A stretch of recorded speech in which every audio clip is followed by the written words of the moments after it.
అధ్యక్ష, ఈ కోటా చనాక అనే ప్రాజెక్టు 2015-16లో ప్రారంభమైంది అధ్యక్ష.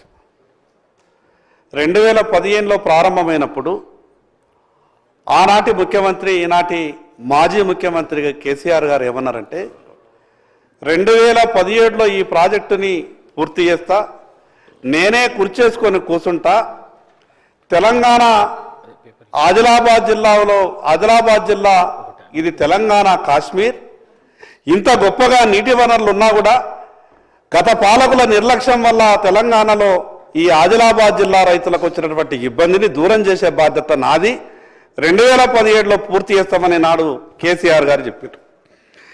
నేను మొట్టమొదటి శాసనసభ సమావేశాల్లో అధ్యక్ష ప్రభుత్వం దృష్టికి ఈ విషయాన్ని తీసుకెళ్లిన.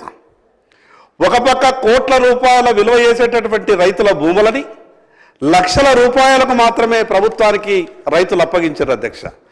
సాటి రైతు బాగుపడతాడని, తనకు నష్టం వచ్చినా పర్వాలేదు, తను భూమి కోల్పోయినా పర్వాలేదు, కానీ సాటి రైతు కష్టాలు దూరం అవుతాయని కోట్ల రూపాయల విలువ చేసేటటువంటి భూములను లక్షల రూపాయలకు ప్రభుత్వాలకు ఇచ్చినా 2016లో ఇవ్వాల్సినటువంటి పరిహారం ఇది 2026, అంటే 10 సంవత్సరాల నుండి ఈరోజు వేలాది మంది రైతులకు పరిహారం ఇవ్వలేదు అధ్యక్ష.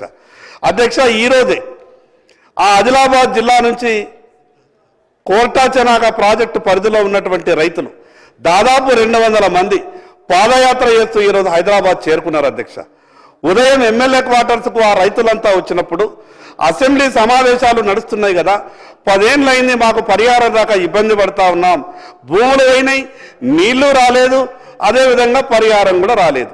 నేను సరే గౌరవ ముఖ్యమంత్రి గారిని సంబంధిత మంత్రులను కలిసి మరి మీ బాధ చెప్పేటటువంటి ప్రయత్నం చేద్దామని నేను వాళ్ళందరినీ రైతులందరినీ తీసుకొని ఎమ్మెల్యే క్వార్టర్స్ నుంచి ఇక్కడ అసెంబ్లీకి రావడానికి బయలుదేరిన అధ్యక్ష.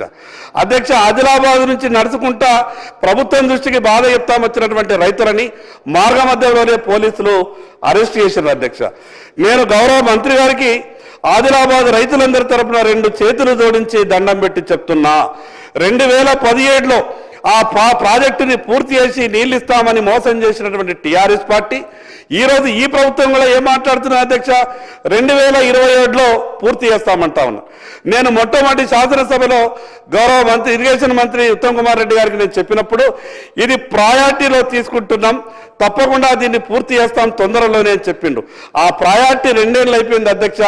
ఏ ప్రయారిటీలో పెట్టిందో తెలుస్తలేదు, కానీ పూర్తిగా కొన్ని డబ్బులు మాత్రమే కేవలం 700 కోట్ల రూపాయలు ఇస్తే ఈరోజు ఆదిలాబాద్ అసెంబ్లీలో 37,000 ఎకరాలకు, బోధ్ అసెంబ్లీలో 13,000 ఎకరాలకు నీరు అందించేటటువంటి అవకాశం ఉన్నటువంటి కోటా చనాక ప్రాజెక్టుకు వెంటనే నిధులు విడుదల చేసి ఆ యొక్క ప్రాజెక్టును ప్రారంభించవలసిందిగా ఈ ప్రభుత్వానికి మీ ద్వారా విజ్ఞప్తి చేస్తున్నాను.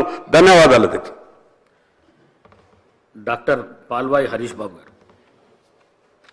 కుమ్రంభీం ఆసిఫాబాద్ జిల్లా కాగజ్నగర్ మండలంలో 2005వ సంవత్సరంలో అప్పటి రాజశేఖర రెడ్డి గారి ప్రభుత్వం